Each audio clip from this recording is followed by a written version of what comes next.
TruK Talk Media. C10 TruK episode 307. Byron Morgan. He's got the passion, he's got the vision, and he's got the ability. I mean, he loves it.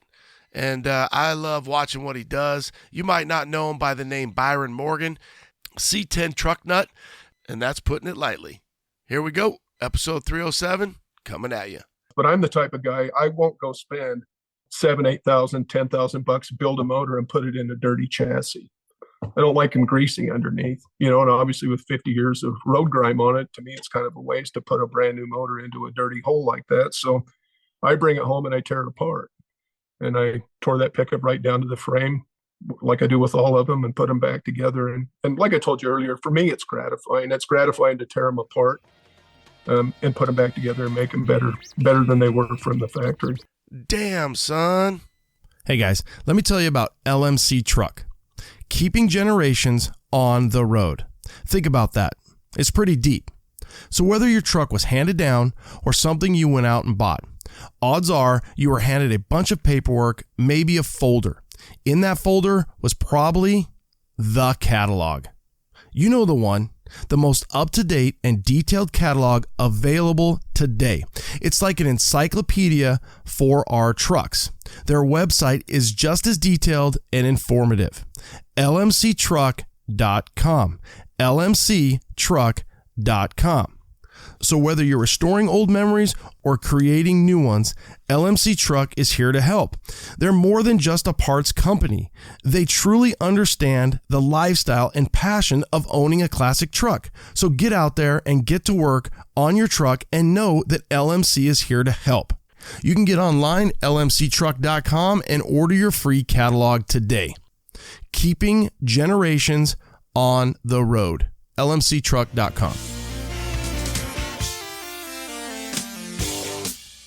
Let me tell you what Melbourne Post is packing right here. All right, we got 411 posi track out back, 750 double pumper, Edelbrock intakes, scored over 30, 11-1 pop-up pistons, turbojet, 390 horsepower. We're talking some bucking muscle. What does that do? Did that blow your mind? That just happened. Welcome to C10 Talk, your C10 TruK podcast. And now I have a chance to be the best, maybe the best in the world. My old man is a television repairman. Got the ultimate set of tools. I can fix it. I said I got 50 cents in that jukebox, and all I can hear is your mouth clapping. You hear that? Here's your host, Ronnie Welch.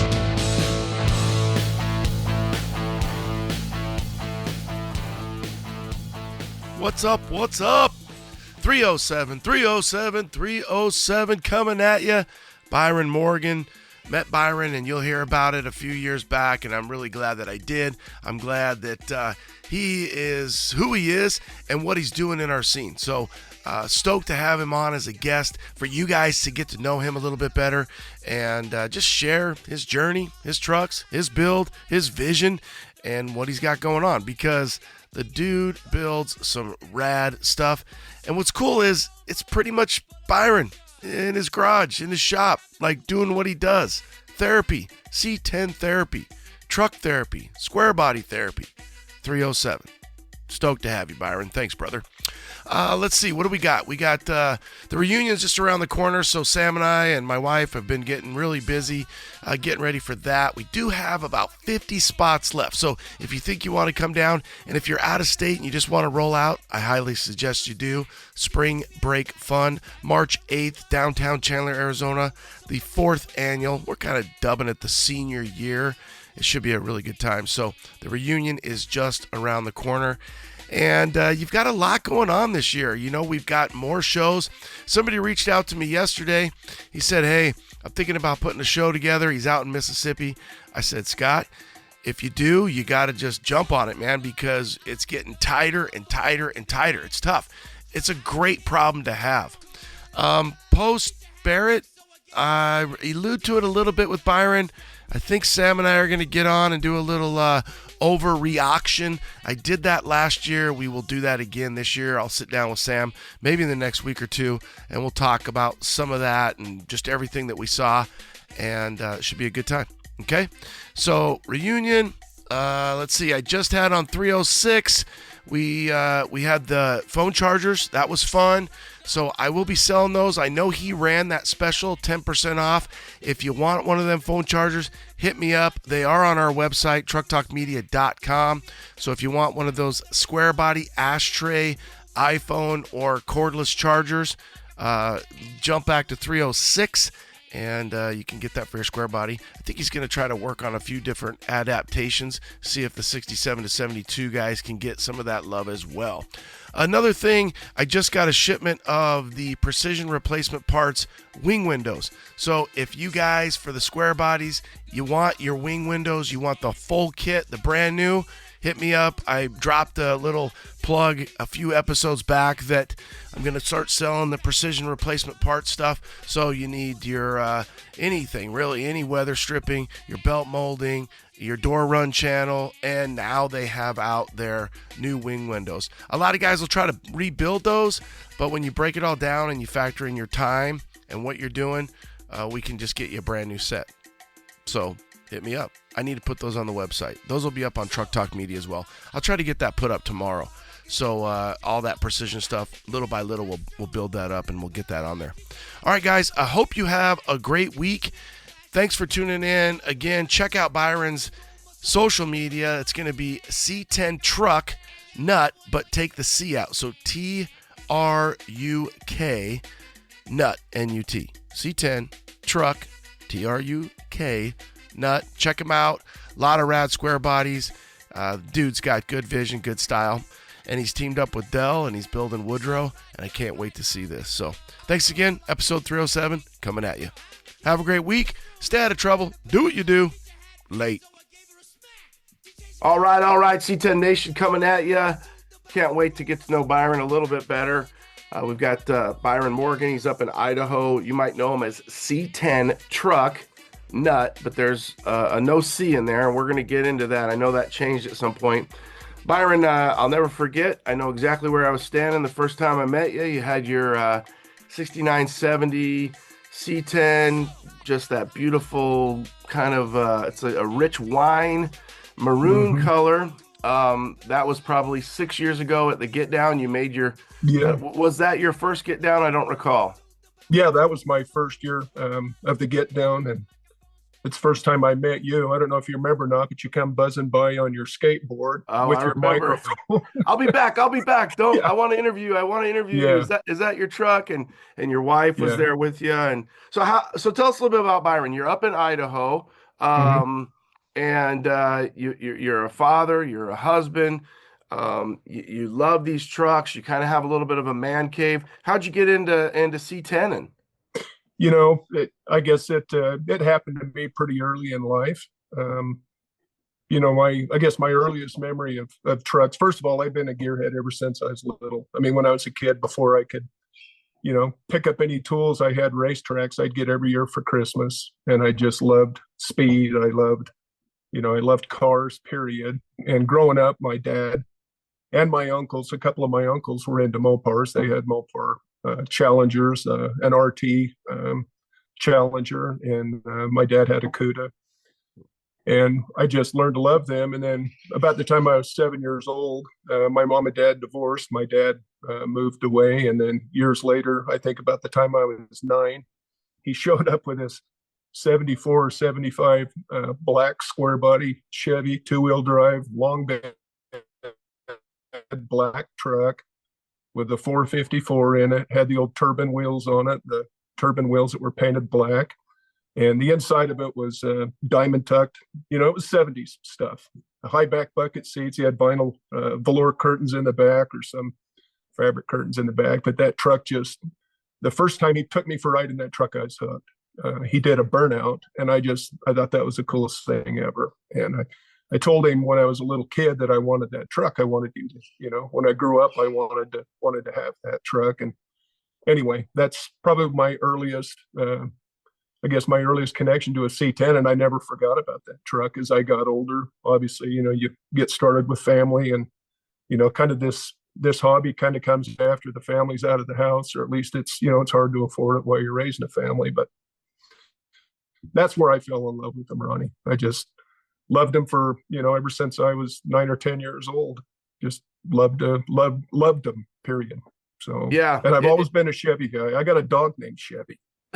Of course you do. It's funny how that hooks us when we're young and you're sitting there. And I got to think, only because of my own perspective, when my dad had all these different Chevy trucks and we had work trucks that were like C50s and in my mind, if you can kind of, you go back and you're sitting there and you're sitting shotgun with your dad and you're sitting in that 73, 74 and that black and the smell and the curtains and you're like 12 on a 10 scale of happy. I'm with my dad, I'm in a truck, life's good, life's very simple.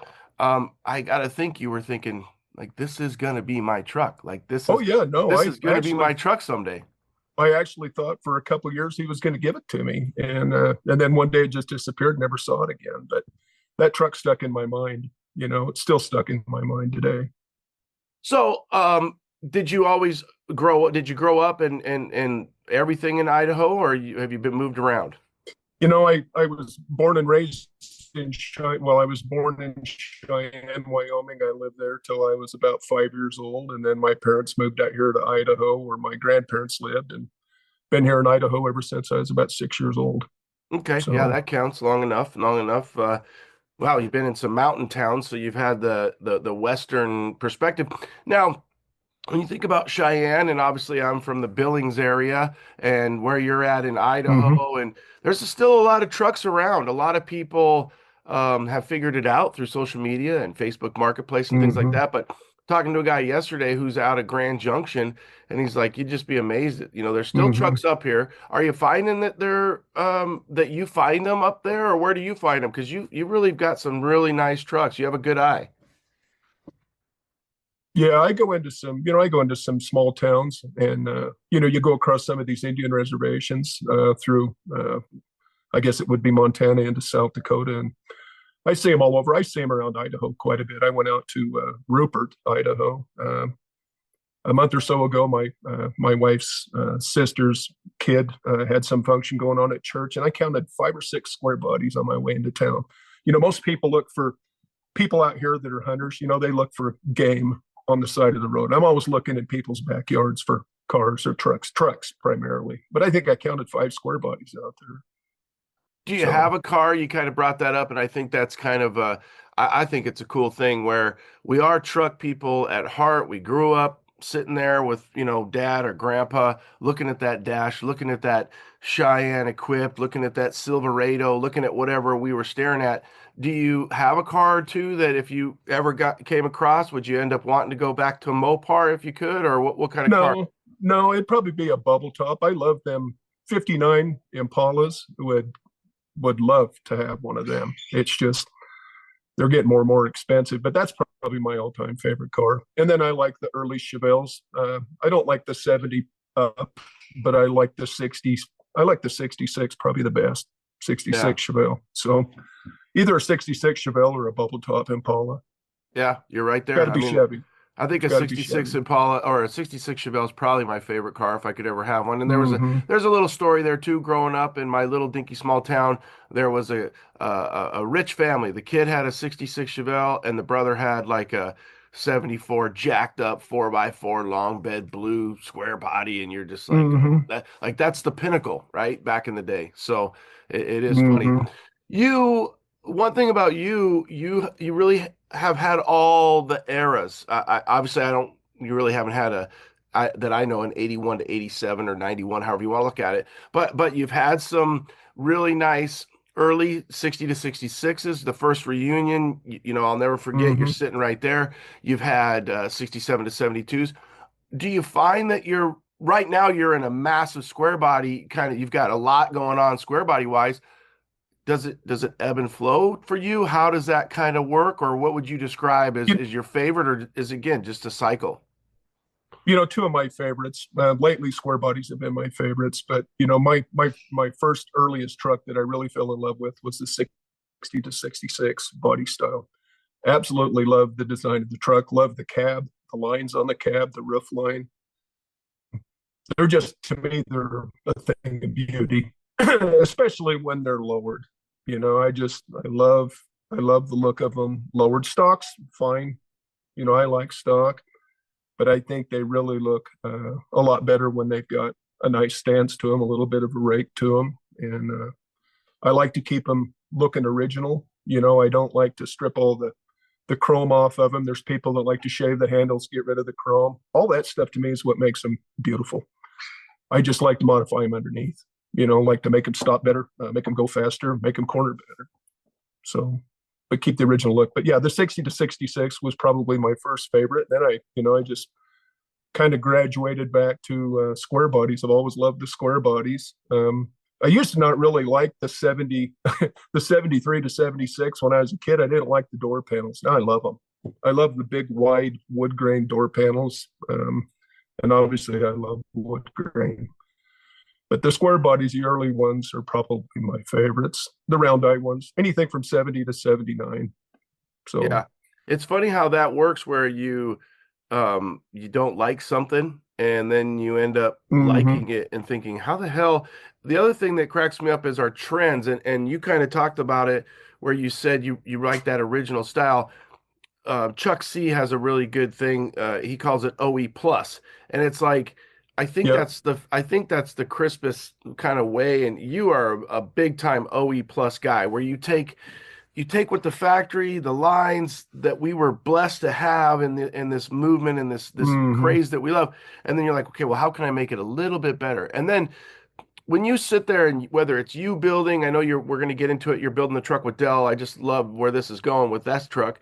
But do you sit and do you think, I want to make things or mod things or kind of imagine things and construct things just a little bit better? And then are you one of those guys, as a builder, as a dreamer, that says, I almost want people not to know that we did this, but I want to do this?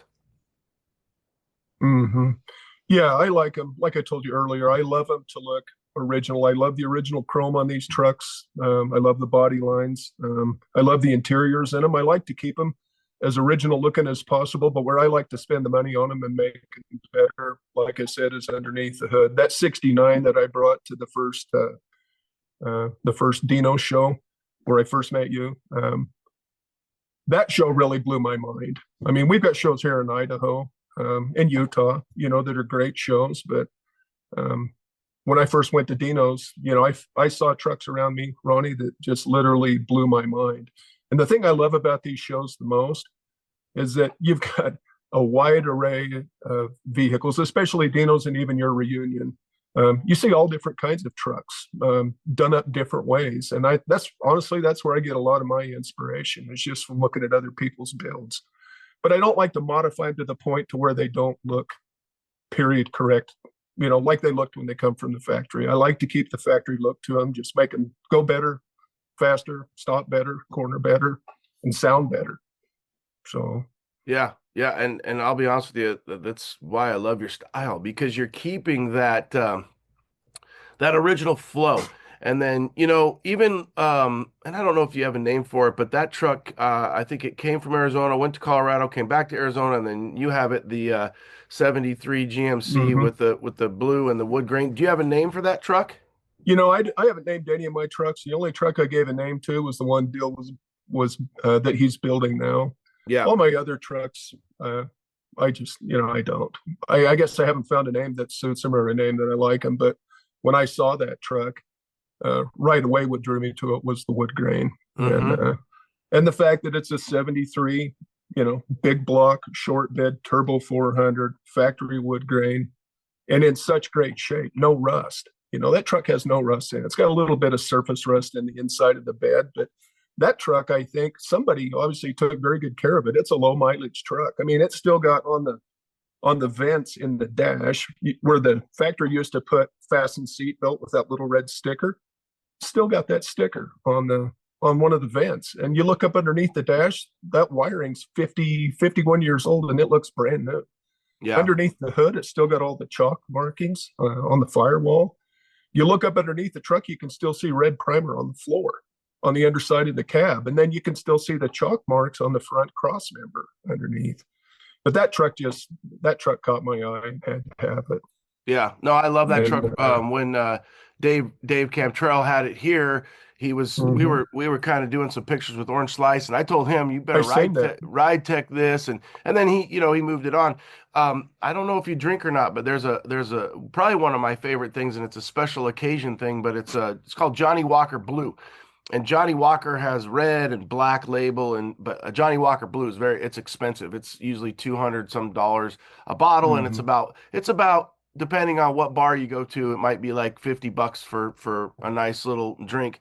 But that truck is Johnny Walker Blue, and the reason why is it is the blue, but when you sip a Johnny Walker Blue, it's a very smoky, woody taste, and it's funny that that truck has that interior with that wood grain, and it's really a rare truck. Mhm. You just don't see a truck of that caliber in that good a shape, especially No. as we continue to kind of get further from 73 I think at one point you think, oh, these trucks, they're not that rare thing, right? It's not a Cuda, it's not a Right. 69 Camaro, it's not a 61 bubble top, but they are, and have become that way based upon so many of us loving these trucks. And I think the world is just like, wow, I can't believe how popular these trucks are. And there's plenty of trucks to be built. They can be cut up. They're out in the farms or on the res, wherever they are. But there's not that many, I guess orange slices and Johnny Walker Blues. There's just not that many of them. Oh yeah. No, that's for sure. Your truck is very unique with that color scheme down the side, that graphics package. You don't see many of them at all. And what you've done with that truck is just awesome. That's a cool truck, and it's a one of a kind. I think there's another guy on the internet now that took a long bed and did the same thing. You might know who he is. He's got the same graphics package down the side, but every time I see his truck, I think of yours.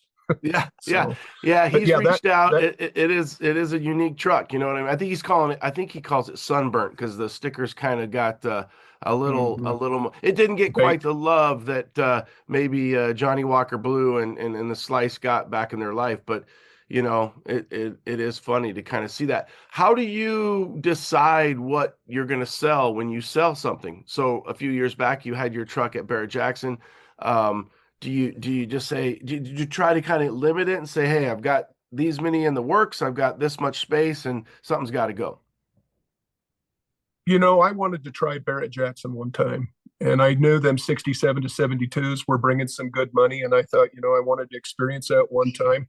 When I got done with that 70 K10, I got to tell you a little story. I bought that truck, bought it from a local guy here in Idaho. He put 50 grand into the truck, paid somebody to build it, got it back from the body shop after it'd been in the body shop for, I think it was well over a year. He spent 50 grand, paid this guy to rebuild the motor, basically do a ground up restoration.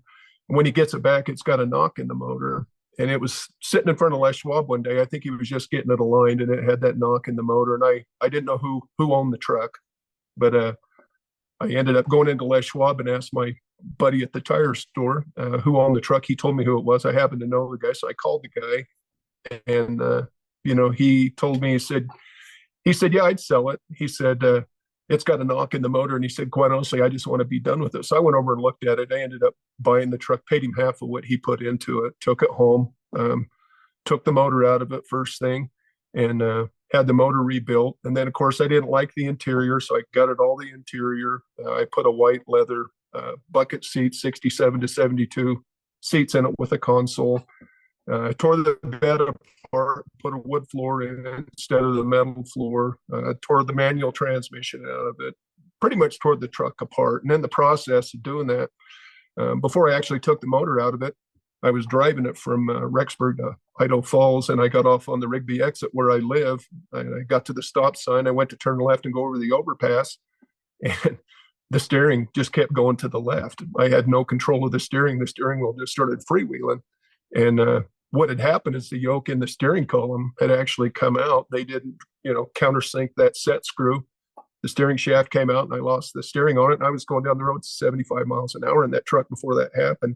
And I guess my point is I took that truck apart for a reason, because after that, it made you wonder what else was loose on the truck. Buying somebody else's build sometimes isn't always the best. So I tore that truck apart, fixed it. Anyway, I wanted to sell it at Barrett Jackson. I wasn't totally in love with the truck when I got done with it, mainly because the wife didn't like riding in it. It sat a little high, which I liked. I liked the stance of it, but I thought it'd be cool to sell it at Barrett Jackson. And yeah, that was a hell of an experience. Makes you nervous as hell, but them trucks were bringing good money at the time, Ronnie, and they're still bringing good money. I don't think they brought as much money this year as I've seen them do in the past with some of them that Hogan's building. Seemed to me like the prices were down a little bit, but the time that I sold mine, I was happy. I made money on it, and it's a pretty crazy experience when that truck comes rolling up on the block and you're standing in the background watching people bid on it, and you have no idea where that price is going to go. It can go anywhere. But I was very happy with what I got out of it. And anyway, I don't really sell a whole lot of trucks, I guess, to get back to your question. I wasn't in love with that one. Wanted to try Barrett Jackson once. And then that green 66 that I took to your reunion, I was led to believe that truck was actually a short bed, factory short bed, low mileage truck. And it turns out that cab was a C145 cab, which is a long bed instead of a C144. And when I found that out, I just kind of lost my interest in that truck. I like low mileage trucks if I can find them. I love factory short bed trucks. That's kind of what I like to collect, and I like highly optioned trucks. I like trucks with rare things on them like wood grain or factory AC or a factory tack. So that kind of stuff. Well, I definitely like your style. I love your style. There's not even a question, because you have an eye for those trucks, and then you put your own little 5%, 8%, 7%. Going back to Barrett, I think Sam and I are going to try to get together and talk a little bit about the auction. I'd like to get your perspective. So you bought a C10, and it either had AC at one time or it wasn't even an option. Well, Vintage Air has the solution for you. Their SureFit kits are designed to place the evaporator and hoses behind the dash for a factory clean look. The Vintage Air SureFit kits are the best value and the most completely engineered air conditioning system you can install in your C10. Damn, son, the choice is obvious. VintageAir.com. So you're thinking about converting your truck from a long bed to a short bed. Here's what you need. Brothers Trucks long bed to short bed conversion bracket. Includes laser-etched steel templates with all the holes clearly marked and steel inner C-channel braces. It also includes front-to-rear brake lines, shorter parking brake cables, hardware, and all the detailed instructions telling you what to do. You can also jump on Brothers' YouTube channel for a detailed, step-by-step video to make the process easier. Brothers Trucks has an easy solution for you, and they even offer bedside parts as well. BrothersTrucks.com. Classic Performance Products, CPP back. Joe, let's talk X10 spindles. Go. One of our most popular parts through the years has been our 2.5-inch drop modular spindles. Really popular part. Well, we've kind of taken that to the next step. We've emulated late model Corvette, Silverado, Chevy technology into our new X10 drop spindles. They use a steel hub, sealed bearing hub, really strong piece. It's oversized bearings. Definitely great for a guy using big brakes, big wheels, which I'm sure all your guys are. You need a new spindle anyways. You're going to lower your truck. You're running a bigger wheel, a bigger brake. CPP's got it for you with their new X10 spindle. Joe, as always, thank you. CPP, classicperform.com. It's classicperform.com. Sniper 2. Are you ready to switch out that old carb for a modern EFI system? Well, Holley has a solution for you.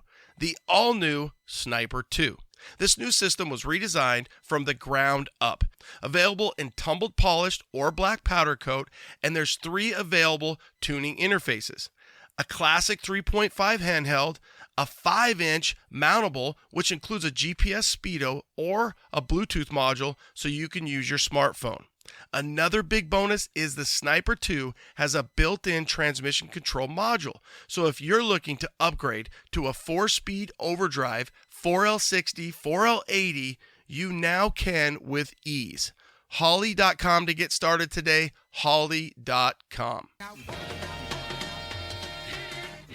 Going back to Barrett, I think Sam and I are going to try to get together and talk a little bit about the auction. I'd like to get your perspective.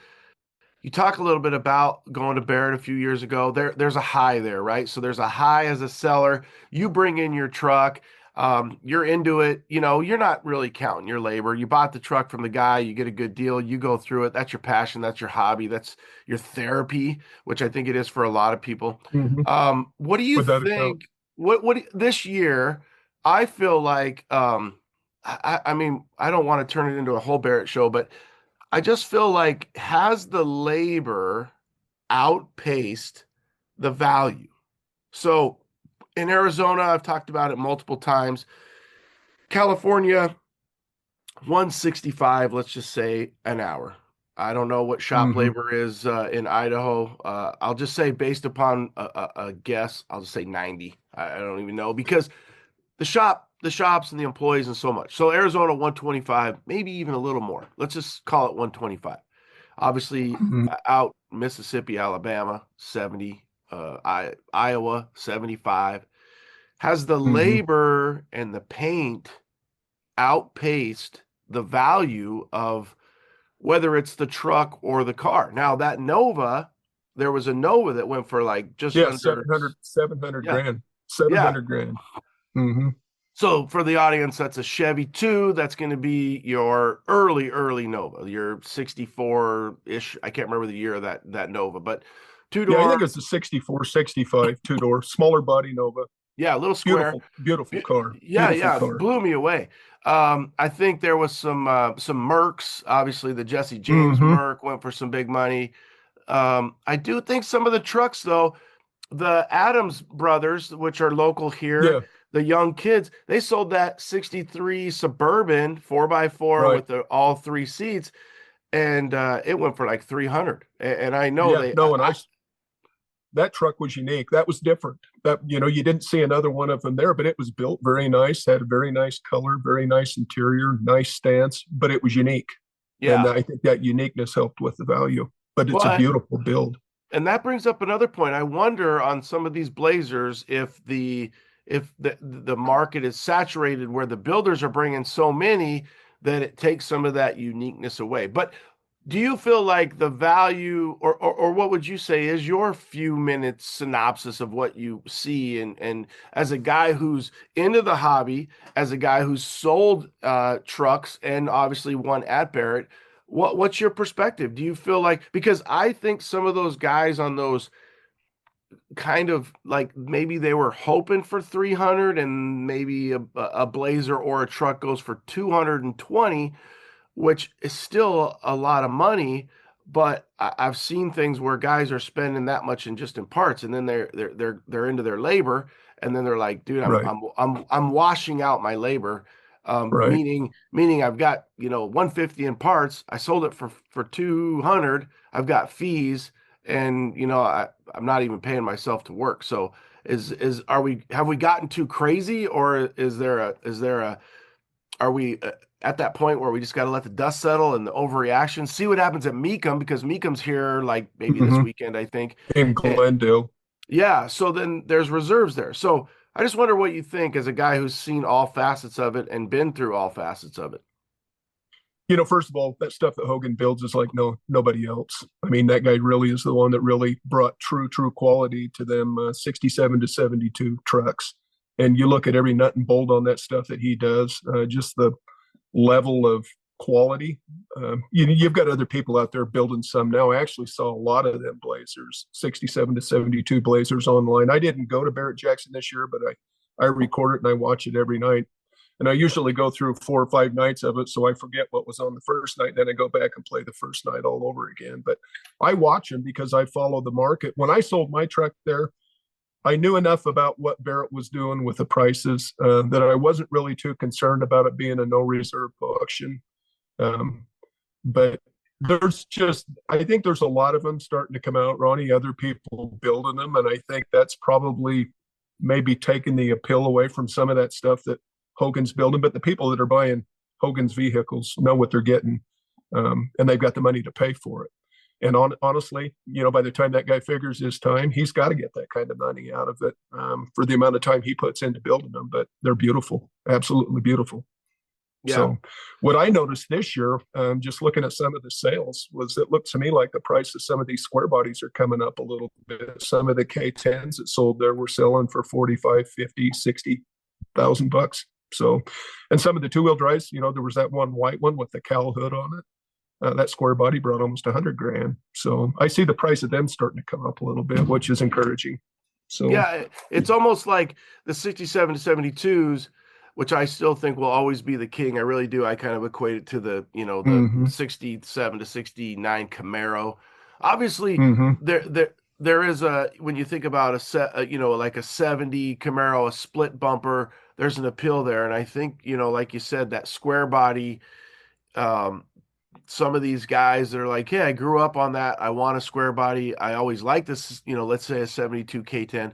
The one thing that cracks me up is the K10s always just do really well at Barrett. If it's just a clean single cab, short bed, usually maybe a long bed, and it's just a nice K10, K20.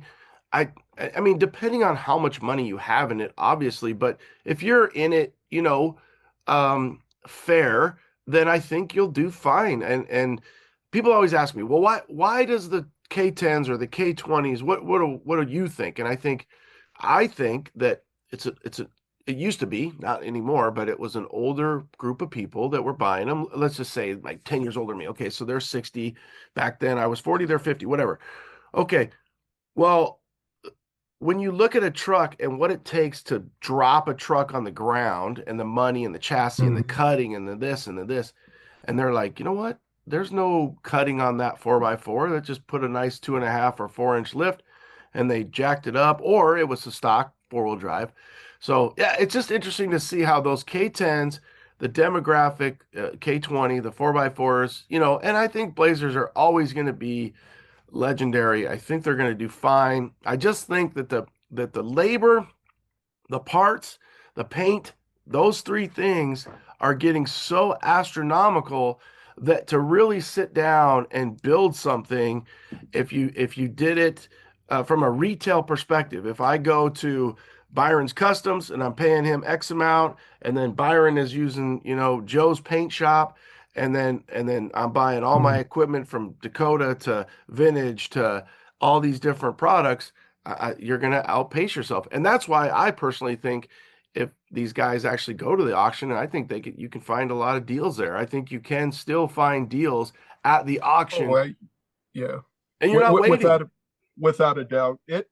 It actually costs you more to build these in some cases than you can buy them for. And people don't realize that. But, you know, you go to buy a chassis, you know, a fully dressed chassis with Willwood brakes or Bear brakes, whatever's your favorite, you know, you're into them 30, 35 grand. And that's before you even put a motor in them. Yeah. You know, then you spend 10 grand on the wheels, you know, another $25,000, $30,000, depending on what kind of motor and drivetrain you put in it. You know, pretty soon you're into it almost 100 grand and you haven't even touched the body yet. So it costs a lot of money to build them.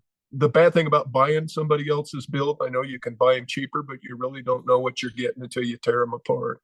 And I had that problem with that K10. I've got a 56 big back window I brought to Dino's Get Down a couple years ago. And that was another truck I bought right after I sold that K10 at Barrett Jackson. I took that money and I bought this 56 big window short bed Apache pickup, done really nice. Bought that truck, drove it. It only had about 700 miles on it when I bought it, but it's on I'm not sure if it's an Art Morrison chassis. I can't find the label on it anywhere, but it's got an aftermarket chassis. It's got an LS motor in it with a supercharger on it. It's a fun truck to drive. But that truck, when I took it to Dino's, I actually left the parking lot and I went over to the Westgate Theater where all the hotels are at, went to pull my truck into the trailer, and I whipped around in the parking lot, started up my trailer, up the trailer ramp, and lost my brakes in it. And I couldn't figure out what the hell's going on. So I get out of the truck and I look at the left front wheel and the brake caliper's hanging off of it. I thought, well, that's odd. We totally lost all my brakes. And luckily there were some guys standing there that watched, you know, heard the bang when the caliper broke loose and then saw me freewheel it up into the trailer. And luckily I was straight enough with the trailer. I didn't hit my cables on the side of trailer, and then it rolled back down. These guys come and helped me push it into the trailer and got it home. When I got it home, I jacked it up. The caliper fell off because whoever put the brakes on it when they built the truck, there's 2 bolts that hold your caliper on. And there was no bolt on the one side that the caliper fell off. There was only one bolt holding that whole brake assembly on. So I thought, what's the odds they forgot the bolt on the other side? So I roll my creeper over to the other side of the truck and I look over there. Sure enough, that other brake caliper's got one bolt holding it. And I guess that's, to my point, that's a problem about buying somebody else's build, is sometimes they don't tighten all the bolts. They don't put all the bolts in them. And, I've had 2 instances where I bought somebody else's build and, Denver got in a wreck. Denver ruined the truck. So, well, I'm glad that you didn't have both situations happen at the same time on the same truck between brakes and steering. But yeah, but you're right. There is.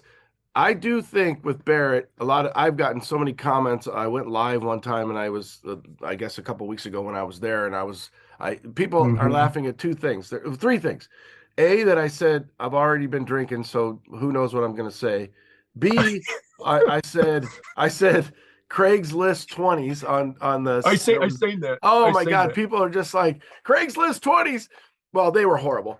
And then the other thing was how there was some that I thought were great value, and there was just so much shit. I feel like I want to go and I just want to be like they need to have you and I go around and I feel bad because some of these builds are they're just shit, and they're not even lipstick on a pig. You're just like, who's buying this? Well, that guy overpaid for that truck. I mean, horribly overpaid for it. And you pointed out the dents in the tailgate on that. After I saw the $70,000 price tag, I thought, man, that guy probably had too much alcohol to drink when he bid on that truck. Yeah. I went back and actually watched that truck cross the block. Them dents were in the tailgate when that truck crossed the block. Yeah. So obviously the guy that bought that either bought it, wasn't attending the auction and bought it online, or he was too drunk when he walked around it and didn't see half the stuff wrong with it. But yeah, I just shook my head. When you showed the sticker price on that truck or the sell price, I just shook my head. It's funny because you could put that on Facebook Marketplace, Craigslist, and it would sit at, let's just say somebody puts it at 24,000. It would sit there forever at like 24,000, and the guy would be lucky to get 20. And some guy sells that for 50,000 or 50,000 over, so 70.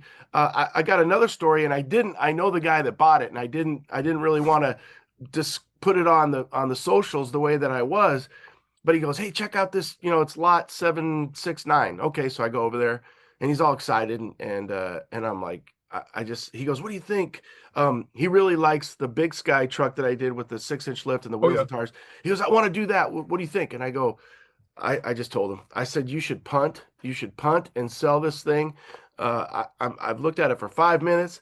I'm like, it's a $20,000 truck, and he paid over double that. And I'm just like, it's crazy. So I think people do get caught up in it. I think that's a fun thing about the auction is I always tell people it's a party with an auction around it instead of the other way around. But it is fun.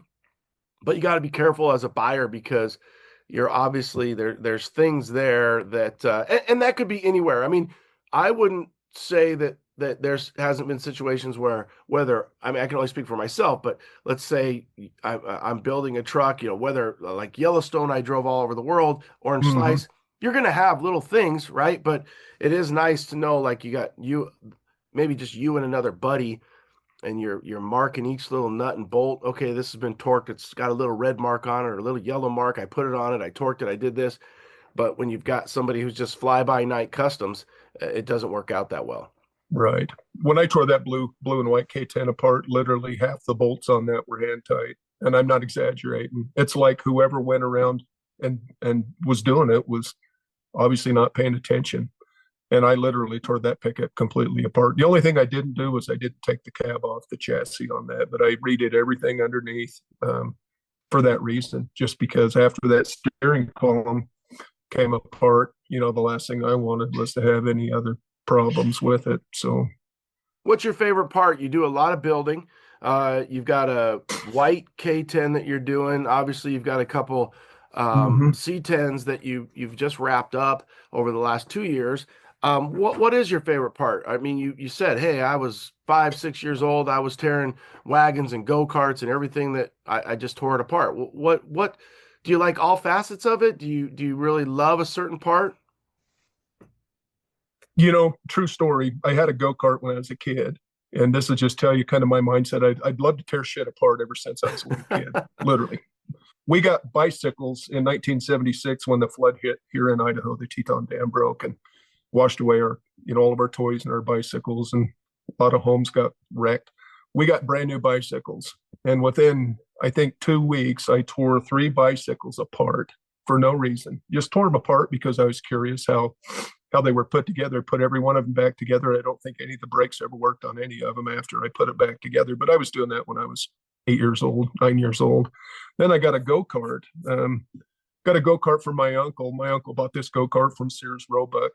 And I ended up babysitting my cousins 140 hours to earn this go-kart. And I ran the shit out of that go-kart. Me and all the neighbor kids, first thing I did was I took it home and tore it apart. It was red.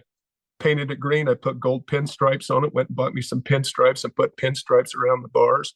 When I put it back together, I couldn't get the brakes to work very well. And then a week into riding it around an oval track behind our house with the neighbor kids, the cable broke, the throttle cable broke on it, and it had like a 5 horsepower Briggs and Stratton motor. So we wired the throttle wide open on that thing, and it had no brakes. And the only way that we could stop that was we found a bale of straw that we threw out there off the side of the track, and we'd run into the bale of straw and get high centered. And then everybody, take turns jumping on it and running around the track on it. But I was tearing shit apart when I was a little kid. My favorite part of putting these trucks together, or to doing these trucks, is not tearing them apart. The tearing them apart sucks. It's dirty. It's greasy. It's something you have to do. My favorite part is to take a truck down to the frame and start new. Start with a clean slate. I take them and I have them powder coated, sandblasted, and then I love bolting new parts on. To me, that's the favorite part, building them from the ground up, and then being able to sit back and take a look at what you're building. And, to me, it's very gratifying to take something and make it better, as good as new or better. So my favorite part's putting them back together, bolting aftermarket, nice parts on them. So that's my favorite part. Well, I think you kind of said gratifying. I've already mentioned it, and I think you've agreed, but it's therapeutic, right? You sit there and you're in the shop. Do you find that, again, because I like your Byron's OE plus mind, do you find that you need a rendering? Do you have renderings in your head? How do you lay that out? I look at a vehicle and people probably think I'm crazy, but like this white 78 K10, I bought that right after I sold my 66, the one that I thought was a short bed that was really a long bed. I bought that truck, and the first thing I thought when I got that truck, or what really attracted me to it, number one, was the options that the truck came with. It's a mandarin orange interior, which is only a 2-year only interior. It has power windows, power door locks, power steering, air cruise, tilt, wiper delay, sliding rear window, cab light, tank shields. I mean, it's got a ton of stuff. But I look at a vehicle and I see the potential, and I find myself staring at them and envisioning what they look like. I don't ever sit down and draw. I used to draw trucks when I was a kid. I love to do that. But I look at them now and I see beauty in them, maybe that some people don't see. And it's my version of beauty, what I like about them. And I guess that's what I do. I sit and ponder a lot, think about it, look at them, envision what they're going to look like. And in my mind, I already know what this one is going to look like when it's done, the one that I'm building here at home. Yeah. Yeah. I love the daydream perspective. Like you're daydreaming about it. And I can myself in class just sitting there daydreaming about trucks and builds, and it's pretty Ronnie, funny. I was sitting drawing trucks in class. Yeah. Oh, 100%. Instead of doing my homework. Yeah, we all were. You just sit there and you're just daydreaming all the time. I mean, I could think back to high school, college. You're just daydreaming about trucks, and it's those memes where the husband and the wife are sitting there in bed, and I wonder if he's thinking about girls, and he's just thinking, should I put a turbo 400 in it, or should I up it to a 4L80? You know, and it's so true. And you're just like, babe, I mean, I like girls, but I'm really thinking about the 78 K10 that I'm building right now. You met my wife, Barb, the first. Anyway, you met her a couple of times that I've come to these shows. But after I think of the second or third truck I drug home, she looked at me one day and really serious asked me, she goes, "You got a serious problem." You got a problem. You got a serious problem. But that's what's so awesome about our group, right? Because you're around so many like-minded people that they make you feel normal. Because even my friends, like I have work friends and then my high school buddies I still hang out with, and they're like, dude, really? Like, you're fucking whacked. And you're like, no, I'm not. Like, come to my truck show or come to one of these shows, and it's all a bunch of like-minded with serious problems. I started laughing to myself. I just looked at her, kind of shook my head, and then I thought to myself, I don't consider it a problem. I consider it a passion. To me, it's a passion. And I can look at an old truck sitting in a field, and the first thing I think is what I would do if I owned the truck. You know, what I would do to make it better. So I consider it a passion. I don't consider, some people call it a sickness. Yeah, maybe it's a sickness, maybe it's an addiction, but to me it's something I love to do. I love to take something old and shitty looking, and I love to make it better than new, and I like to make it unique. I like to do something different to them than what they look like coming from the factory. But going back to what I said, I like them to look factory as much as possible. So, yeah, I love it. How do you, for me, how do you, with my ADHD, how do you keep it on one? If you're looking at these trucks and you've got your K10 that you're doing right now, obviously we're going to get into Dell. You guys have a build that's going on here. You've got, you've got Johnny Walker. You've got, we're going to get into it. We got Pumpkin Spice. And then you got, your Smurf truck, your blue. I mean, I love that truck too. So how do you keep it all it's a lot. Does it start to get to where you're jumbling everything? You know, I learned a little while ago, I tear them apart one at a time. I know guys that'll have a shop scattered full of cars that are all in pieces, and they'll go work on one, they'll go from one to the other. And I'm the type of guy that I have to stop myself from doing that, because there's stuff I'd like to do to my metallic orange square body. I need to put a new fuel pump on it, but I don't want to tear into that until I get done with my my K10. And obviously I did a lot to that orange metallic truck, but this little blue and white square body that I just finished, I bought that from my wife's uncle. And it's kind of funny. He bought that truck out of Boise, Idaho. We paid $9,000 for it. It's a 74 Cheyenne Super. He bought the truck for $9,000, and that truck, whoever touched that truck didn't do it any justice. I mean, they put a shitty paint job on it. They stripped all the chrome off of it, took the Cheyenne Super badge off, and they painted with a black stencil Cheyenne Super on the fender. Totally ruined the truck. But he bought this truck for $9,000. He brings it home, and it's got a flat cam. It backfires at a high RPM. And anyway, that truck sat in his shop for 2 years in his garage. And I call him one day and I said, "Hey, Lonnie, do you still have that truck?" And he's like, "Yeah, you want to buy it?" And I said, "Yeah, maybe. My neighbor might want it." And anyway, he said, "Well, I'll sell it to you." And I said, "How much?" And he said, $5,000. I said, "Okay, I'll think about it." Well, a few minutes go by, I get this text message from him, and he goes, "I'll sell it to you for $4,500. And I said, "All right, let me think about it." And I really didn't want it for myself to begin with. And then another 10 minutes goes by, and he puts $4,000, "Come and get it." So at that point I said, fine. So I bought that truck for $4,000, needed a new motor, and obviously it needed a lot of other stuff. But I'm the type of guy, I won't go spend, $7,000, $8,000, $10,000, build a motor and put it in a dirty chassis. I don't like them greasy underneath, and obviously with 50 years of road grime on it, to me, it's kind of a waste to put a brand new motor into a dirty hole like that. So I bring it home and I tear it apart, and I tore that pickup right down to the frame, like I do with all of them, and put them back together. And like I told you earlier, for me, it's gratifying. It's gratifying to tear them apart and put them back together and make them better than they were from the factory. Hey guys, are you thinking about swapping out your old motor for a more reliable LSLT-based power plant? Behind each PSI harness, you get over 10 years of experience in the business, online tech support, phone support, and harnesses made in the U.S.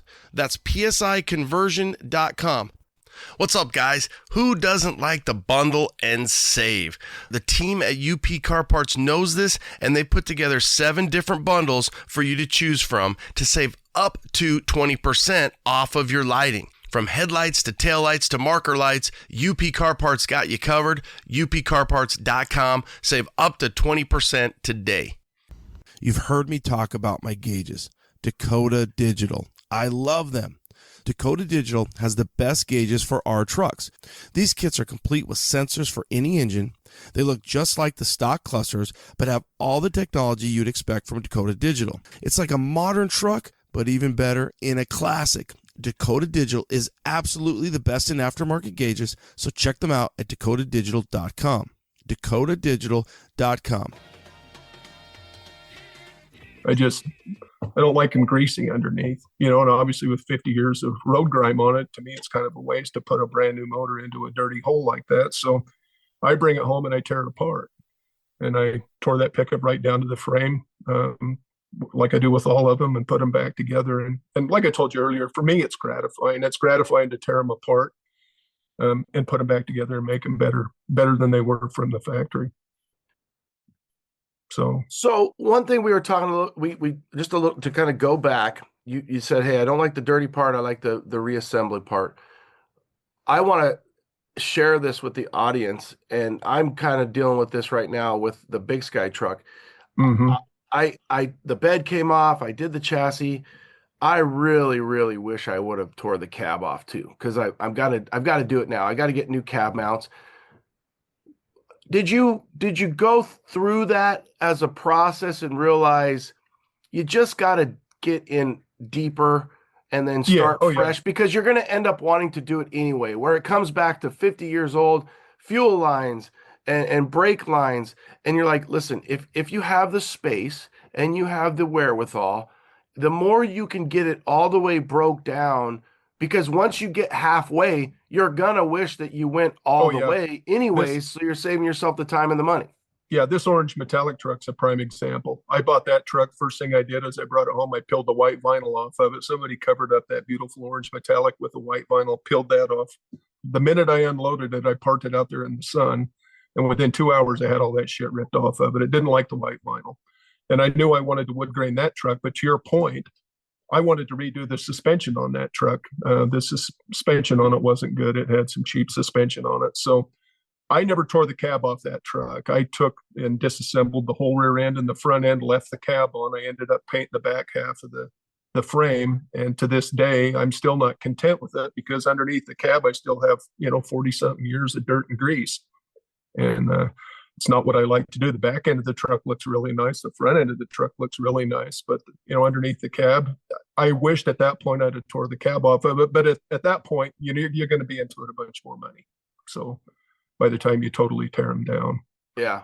So, it is a balance. So you have, do you get hit up on selling them? Again, for the audience, you've got what I'm calling Johnny Walker 73 GMC. You've got the orange metallic. It's kind of like, I know it was at the reunion, but I like equate it to like pumpkin spice. It's got the orange metallic with the wood grain.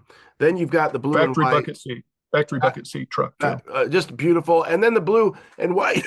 Excuse me. I love the story, because I'm thinking, if you know that your wife's uncle's got this truck, you are always watching that, especially if it was the, powder blue and white from the get-go, because that's a stunning combination. I know Dell did one for 930 Chase. He called it Pedro. Yep, I know that truck. And that truck, I mean, you look at that blue and white, it's a very sexy combination.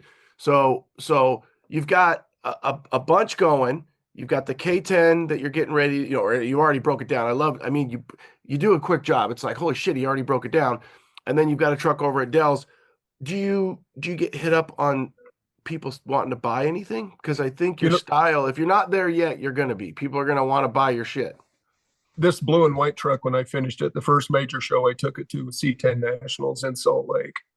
And I got best square body with it. And there was some really, really nice trucks. Jeff Hines from Canada's got that brown truck. Beautiful truck. There was a lot of other trucks there I thought that should have won it.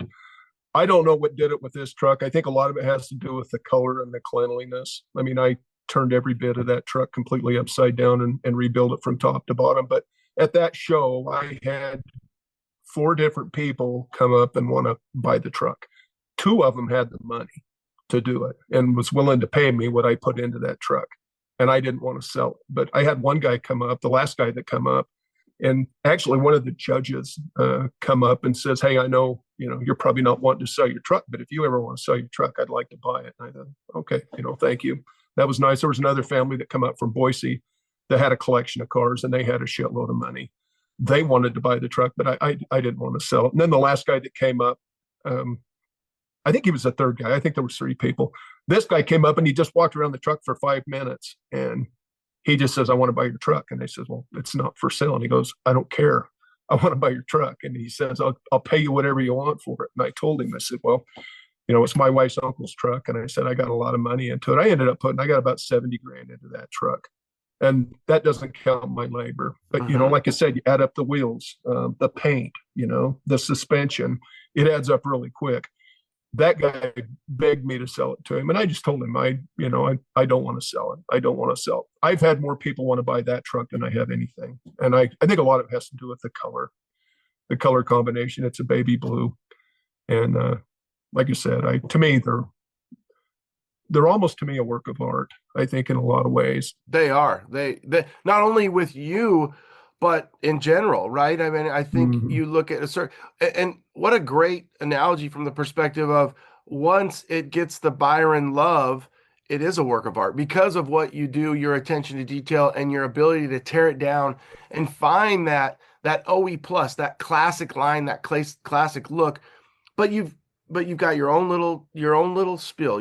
It's really Byron clean. It's one of those things where you're not going too far. And I think what's cool about it is you're not saying, oh, I'm going to do this because when I sell it, I want it to appeal to more masses. I think you do it because that's just your style. It's like, I like this. And that's the style.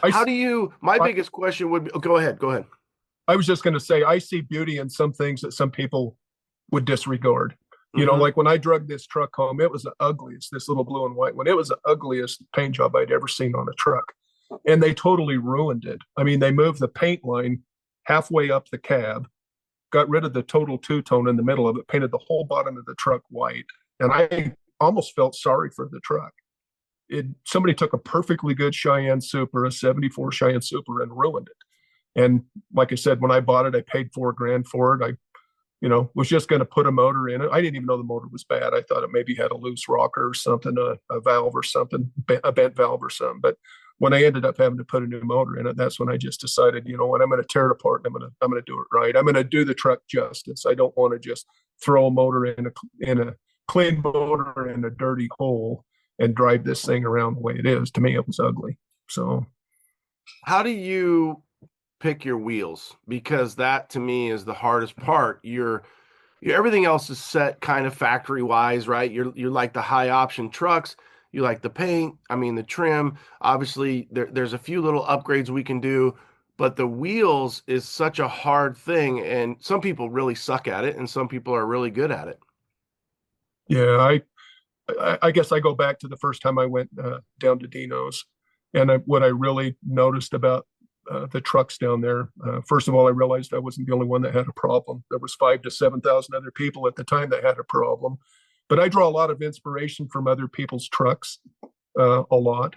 I'll see a wheel that I like, or I'll walk through a booth, that's selling wheels, and I'll see something I like. But then I sit and I guess call it ponder. I just sit and look at the vehicle, I guess, and in my mind, I can picture what the wheel looks like. And I made mistakes. I had a 71 Bronco I bought a set of chrome wheels for that looked like absolute shit. And the first thing my wife said when she looked at it is, it looks like a bicycle wheel.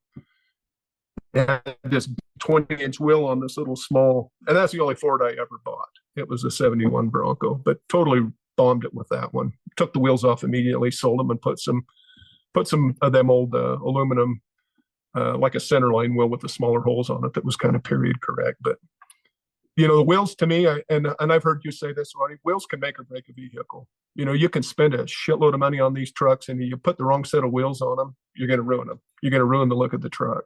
So to me, it's just a lot of I guess a lot of thinking, just a lot of seeing in my mind what it would look like with them on there. And it's not something I like. This white K10, I thought for 2 months what type of wheel I wanted to put on it before I finally went and bought the wheel. And I ended up buying another set of these Raceline Classical wheels for it, because to me, it's a clean, simple, almost period correct look for them trucks with that Raceline wheel. So I got a set of Raceline wheels to put on it, just like on this little blue and white pickup behind me. They're going to be white. They're 22 inches in diameter, a 12-inch wide wheel with a nice dish to it, and put a 37-inch tire on it, and it'll sit like your big Sky truck. I absolutely love that truck of yours when I saw it. Thank you. I love them old square bodies lifted. I don't like them stock. 4-inch lift, yeah. 6-inch lift, to me, much cooler.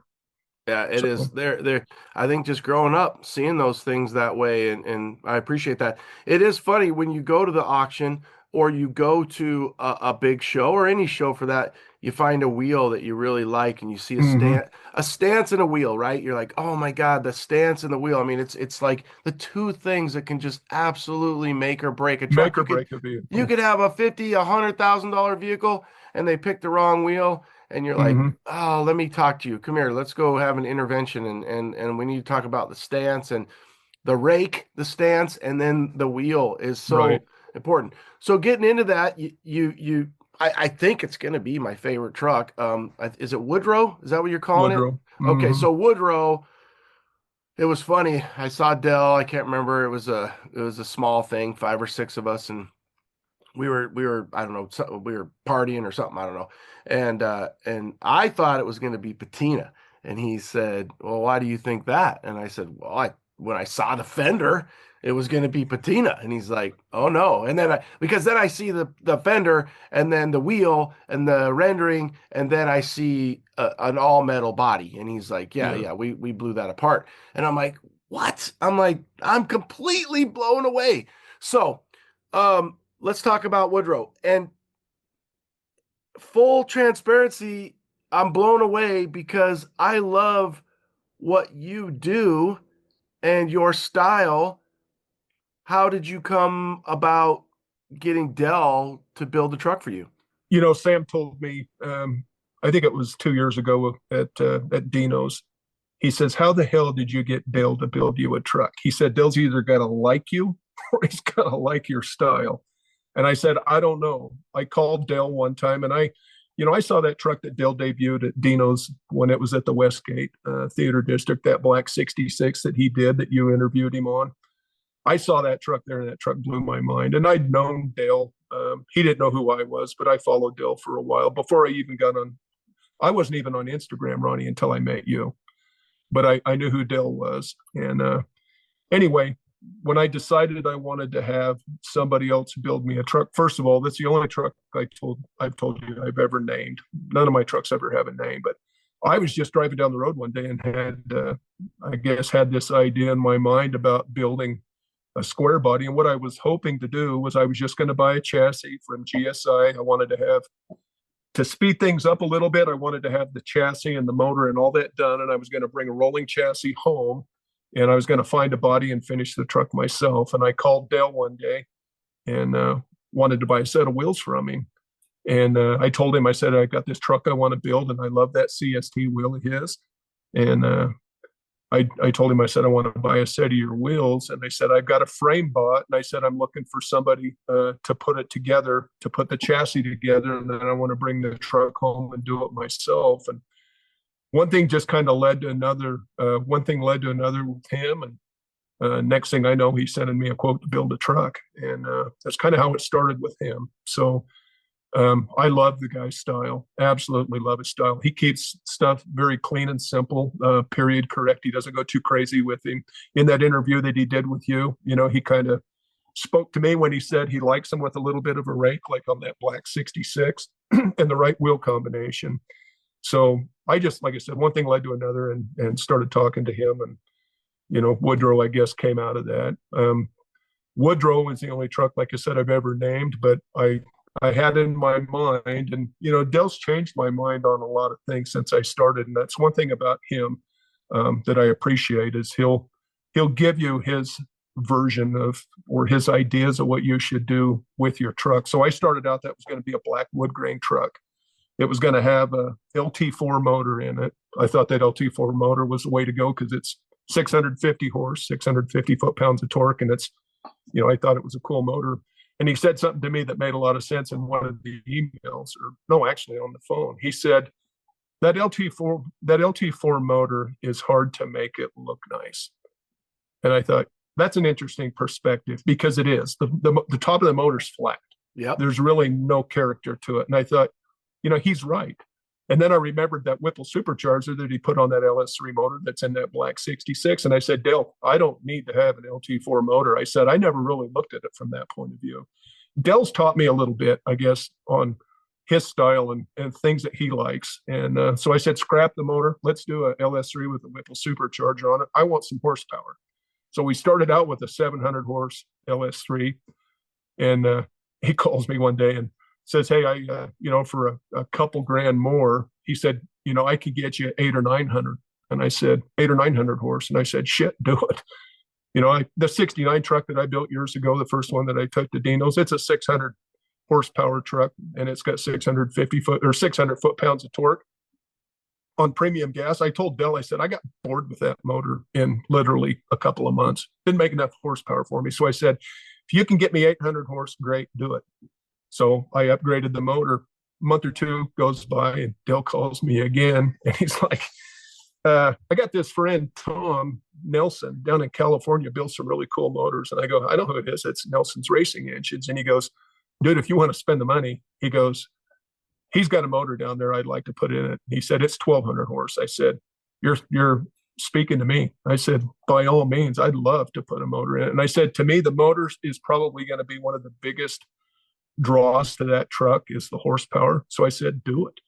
So anyway, I upgraded the motor. And then a few weeks go by, he sends me an email and he said, I've been thinking about this for the last few weeks. He said, just for your, you do whatever you want. But he said, I'm looking around and I see a lot of black wood grain trucks. He said, there's 4 of them out there right now. And he says, what's your thoughts about doing a different color? And he said, let me send you some renderings. So he sent some renderings to me of a green square body truck, kind of a light mist metallic green color that I really liked. And then obviously the Spanish gold that truck come with. And he said, I'm really leaning towards the Spanish gold if you want to paint it a different color. He said, if you want to paint it black, we'll do it however you want. It's your truck. But he said, if you really want something different that nobody else has, you probably ought to go with a different color. So I've really leaned on Dale a lot for building that truck. Totally changed my mind on the motor, totally changed my mind on the color. But yeah, I love the guy's style, and it's going to be a fun truck. And then he calls me one day and he says, hey, I got a cool idea. And I told him, I said, Dale, I want your name on the truck, because that name Delmo, anybody in the truck business knows who Delmo is. Guy builds some really, really cool stuff. And I said, I want your name all over that truck. I want to take it to a lot of big shows when it's done. I want to, take it out there and show it to people. But anyway, he came up with this really cool idea. So this is a 73 long bed, 3/4 ton, 2-wheel drive to start out with, but it was clean, no rust in the truck. And it was a camper special. Well, you know what that camper special badge looks like because you have it on your Big Sky. Yeah. So that's where we come up with the idea of putting the cactus. That was his idea instead of a little teepee.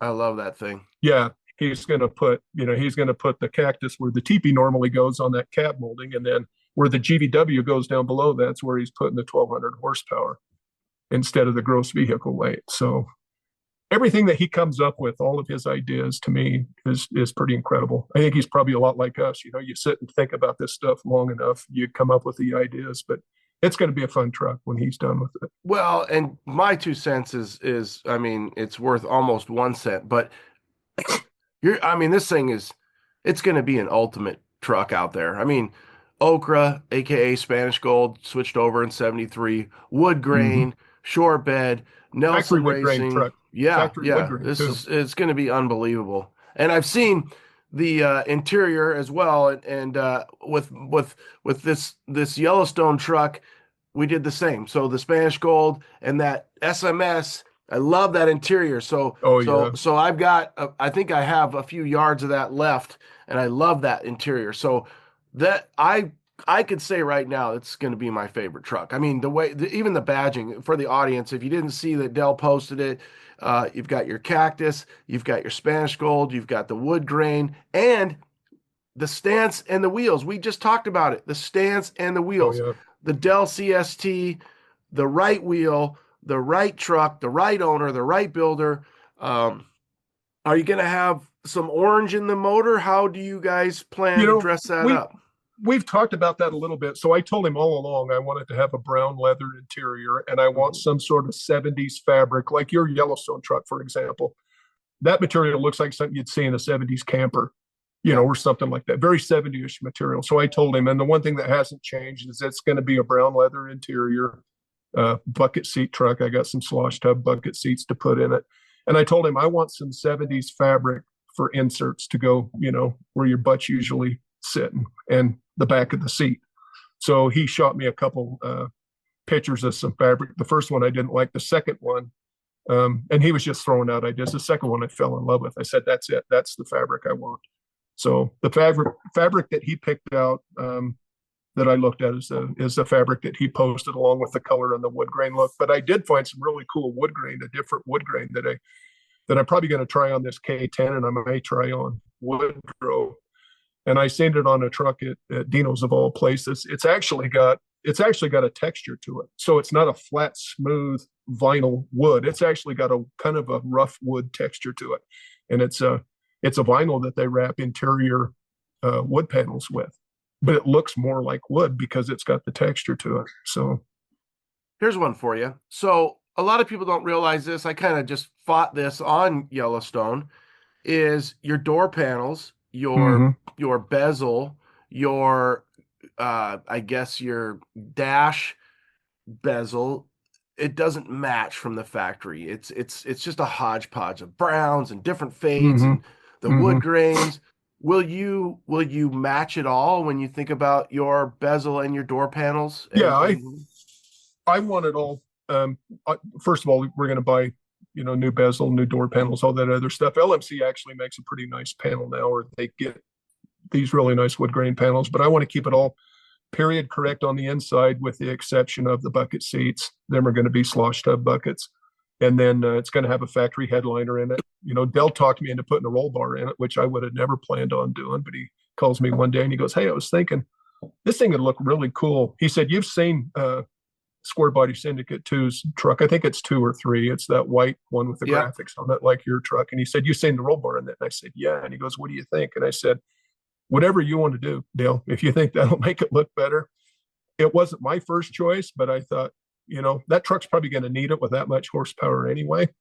And I really, like I said, I really value his opinion. I really do value his opinion and the way he goes about talking to you about it. He doesn't come across as, this is the way it's going to happen. He brings the idea to you to get your idea what you think. And anyway, he's been great to work with. Value his opinion very much. Well, I look forward to seeing that. Sam just put a roll bar in C-, and it looks really good as well. So I wonder if maybe him and Dell have talked a little bit about that for Woodrow. Another thing that you might consider with the K10, and I talked to him, I'm not sure, I know you saw it, but the Art Morrison 4x4 fire truck, they had a really cool roll bar in just the back. Which would be your B column behind the seat, right? Right.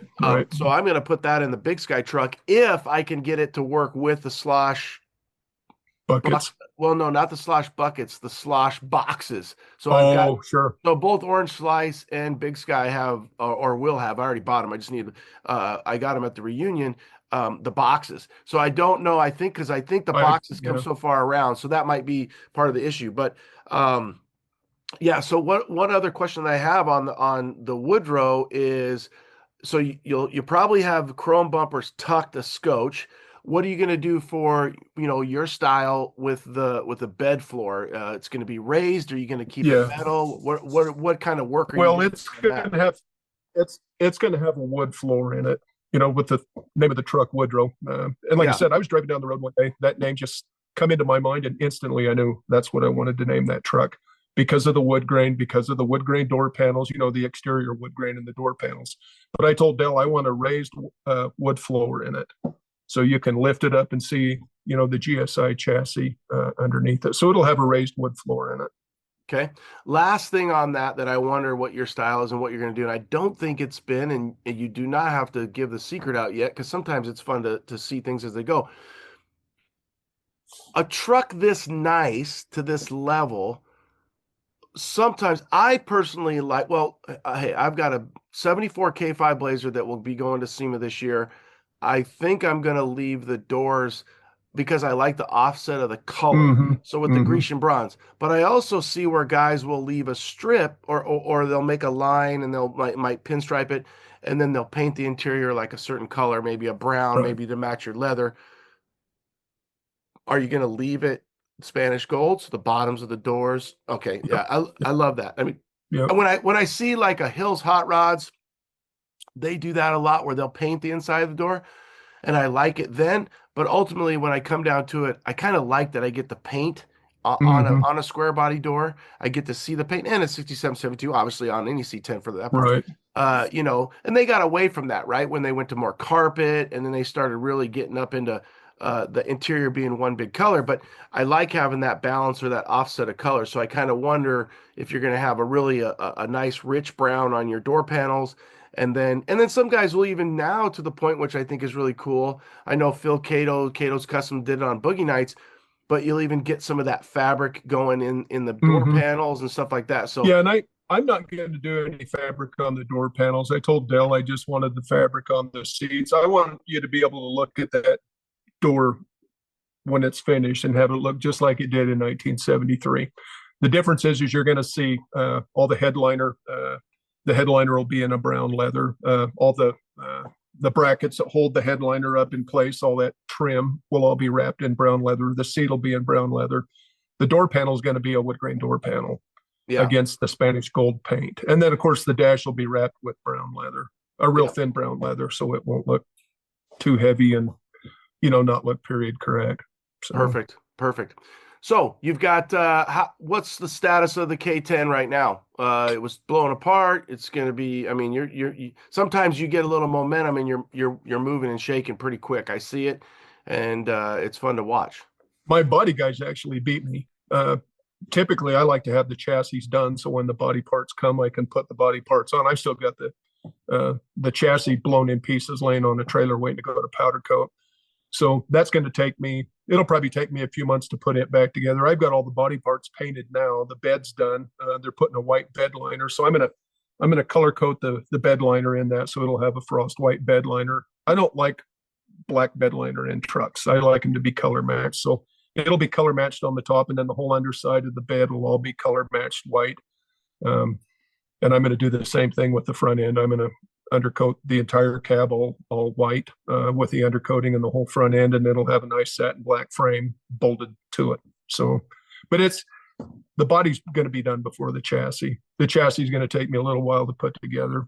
Just time of year for me and work. It's hard to spend a lot of time on it when I'm out of town. So.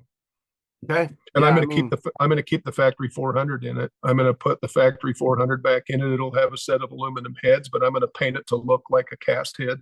They'll be painted blue, and I'm going to paint it the factory 400 blue. I'm going to put a black air cleaner on it, probably a dual snorkel air cleaner, and then a black serpentine system on the front of it. So it'll look like a factory 400 when you look in it.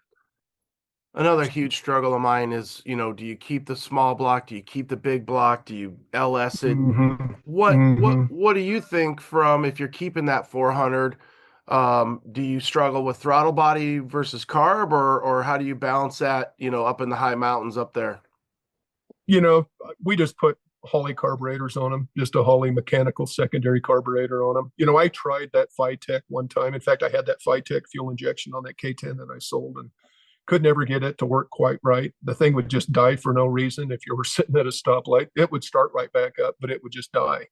And it was really hard to work with that. I think that Holley Sniper stuff's a little bit better, but I'm going to probably just put a mechanical Holley carburetor on it. And, you pump them a few times, crank them, and they start.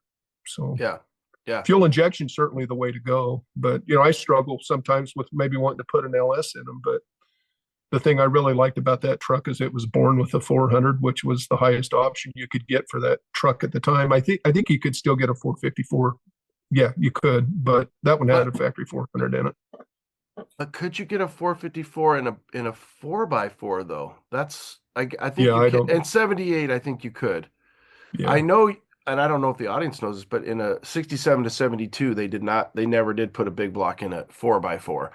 Man, right. I don't know. I mean, I know they had to put big blocks in 4x4s. I just don't, you just hardly see a big block in a 4x4.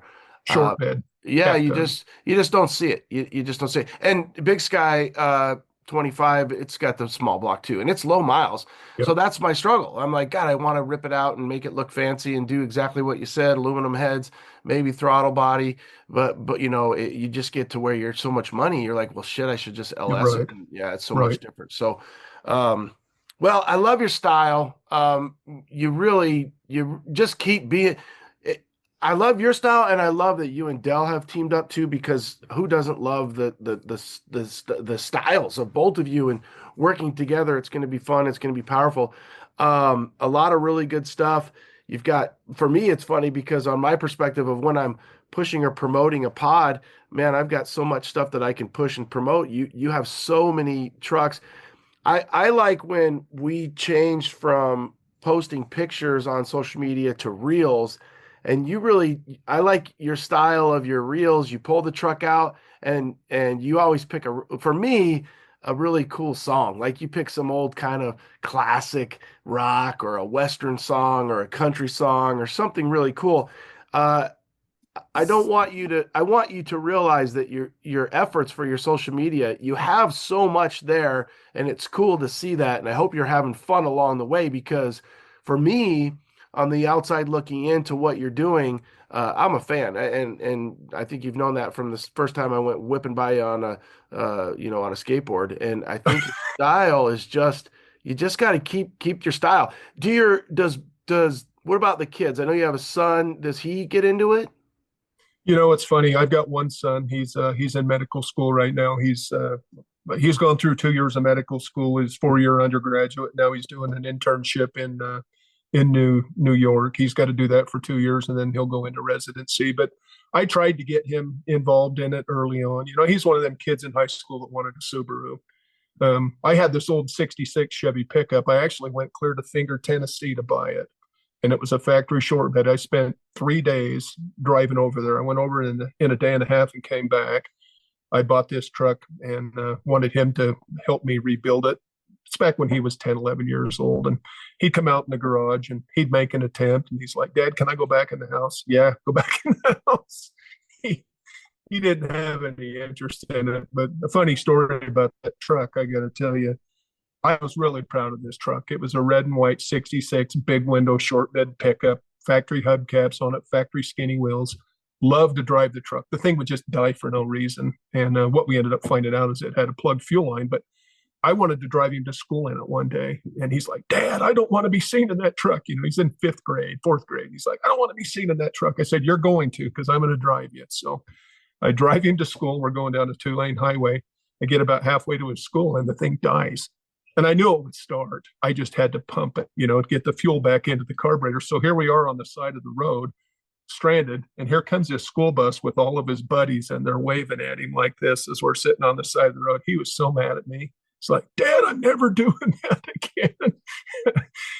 He likes them, but he doesn't love them. When I'm gone, I'll probably leave a list of what they're worth, and he's free to sell them. I don't know that he'll want anything to do with them, but you're either born with it or you're not. Well, and like you said, their generation is different. One of my favorite parenting quotes is, "Don't raise your kids the way you were raised. It's a different world." And their world is a Subaru and gaming and different things, and it's hard. We're trying to keep. And we're lucky. There's some young kids that are still into it. I know even my son, he likes it, but I don't know that he loves it. He likes it, but he doesn't love it. And it is funny thinking just that whole scenario. I've done that to every one of my kids. Like, no, we're driving the old truck. And usually there is a point where maybe they're 12 or younger where they kind of want to do it.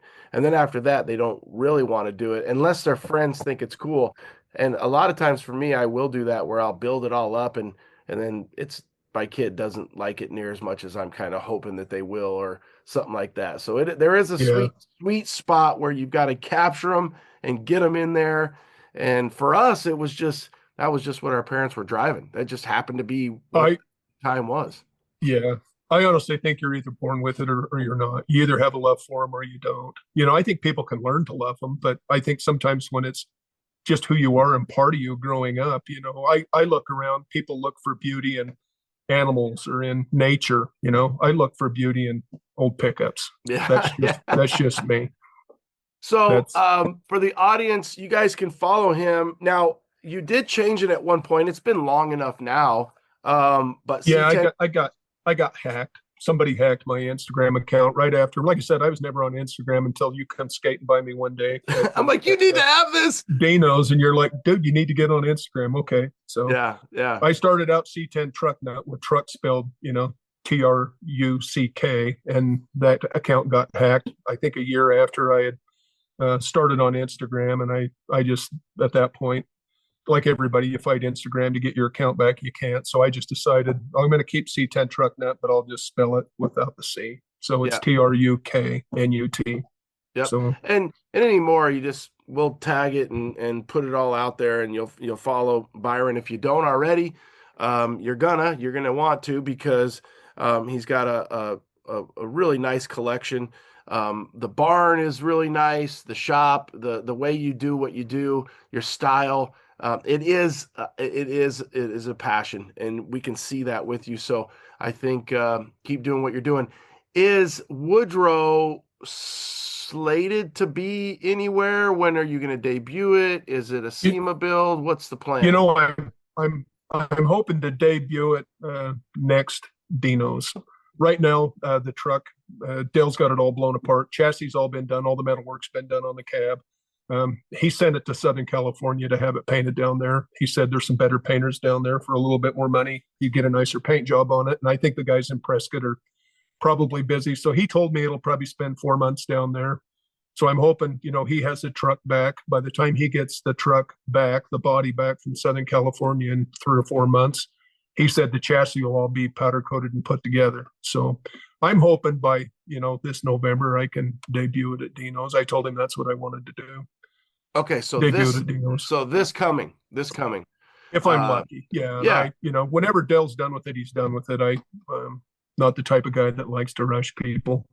So. Well, I'm just saying, and it sounds like the timing might not work out that well, but I'm saying SEMA 26 would get you a spot there. But if you've already debuted it, we'll see how it shakes out. But let me know however I can help on that, because I would like to debut it at SEMA. I've never been to SEMA. Out of all the places I've ever been, I've never been to SEMA. And I think you need, if you're thinking SEMA 25, we would have to talk. You'd need to talk to Dell and then get you a spot. SEMA 26, it could probably happen. But either way, talk to Dell, figure it out. I like how you're saying, hey, there's not a rush. And then you can kind of, you need to just get down to SEMA. It's pretty crazy. I mean, with Dino's, we're lucky because it's all trucks. It's free SEMA, right? It's FREMA. Yeah. The difference is with Dino's, it's gotten so big and it's only 2 days, which is pretty crazy to think that 2 days isn't enough. It almost needs to be a third day. With SEMA, right before it's 4 days and you can see most of it. And then you get a lot of variety too. Yeah. There's the off-road stuff. There's Hot Rod Alley. So yeah, you might want to look at that where you could just jump down for a day or two and then get back and really, if and when you did decide, I just think that pushing it off to 26 might be too much. Maybe at 25 it might be too soon. You'd have to figure that out, and then you can really get a spot too. Yeah, I'm gonna probably lean on Dale to decide where to debut it to. So whatever he thinks. Sure. Okay. I just it's going to be fun. It'll be a fun truck when it's done. But I gotta mention one thing, Ronnie. When I first came to Dino's and met you, had no idea what that place was like. But I came home and I told all my buddies about it. And that's all I could talk about for months was, you guys got to see what these guys have going down there. Holy shit. That blew my mind. What you guys have going down there. I told this to John Oro a couple months ago. He had posted, or I had posted something, and he told me he liked my truck or whatever. And I just told him, I said, I really look up to you guys and what you guys have going on in this C10 world. To me, it's something special. It's something really cool that, we don't have up here. We just don't have the kind of culture of trucks that you guys have going in Arizona. You guys are very, very fortunate to be able to go to truck shows every weekend or have something to do. And anyway, I just look up to you guys and all that you guys have going on down there. Love to be a part of it. Glad I got to know you 5 years ago. So, and I appreciate that. And I have even told, for the audience, I've told him, I said, hey, you and Barb need to get a place down here in the winter so that you can, take a break from Idaho. Oh yeah. And, I told you come that down here. I told you that the first time I met you. I said, after I looked around and saw what I saw down there, all these crazy people with the same passion I did, I just thought this is a place I need to be when I retire. And I think I told you. Yeah. I think we had an earlier podcast that you did on Dino's that I was on, and I mentioned one of these days I want to retire down here, and that's what I want to do all winter. You're down there right now in weather that's 70, 65, 70 degrees, maybe 80. I don't know. It was 91 yesterday. It's got tons of snow. I was like, holy shit, it's hot. I'm like, oh my God. Does Barb, speaking of that, does she have a favorite? She likes older Corvettes. So I got her a few older Corvettes. I bought the first Corvette I bought her is a 58 Corvette, and she still has that.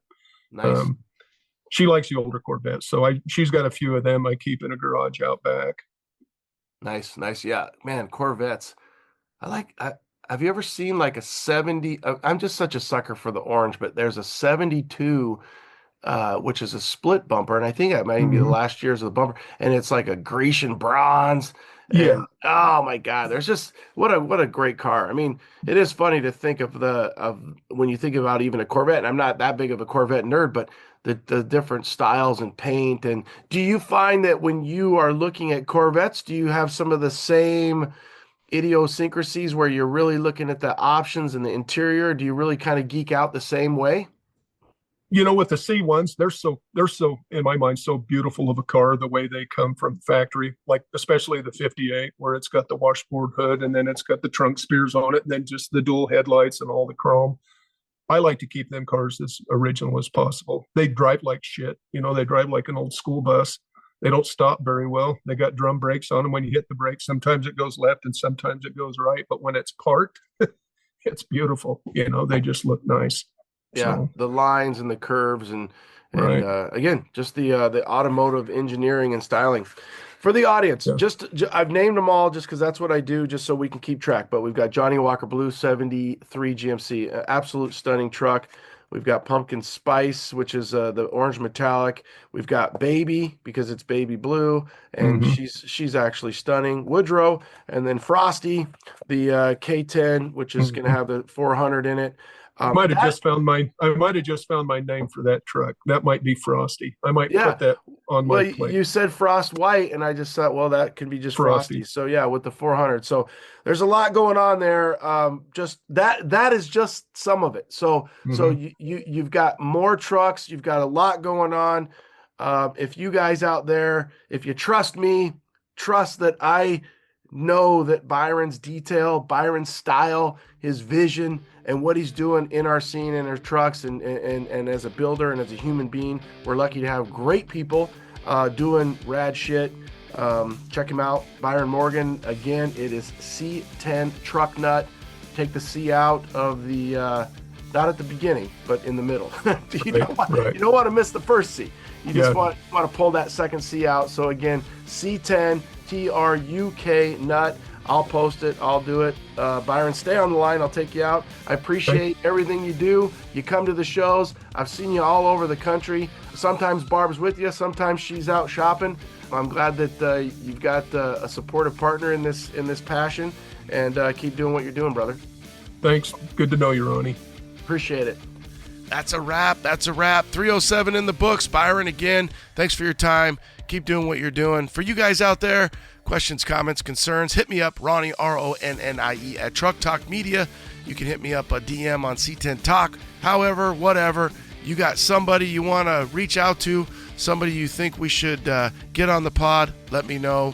Ronnie, RONNIE, at Truck Talk Media. That's it, guys. Have a great week. Late.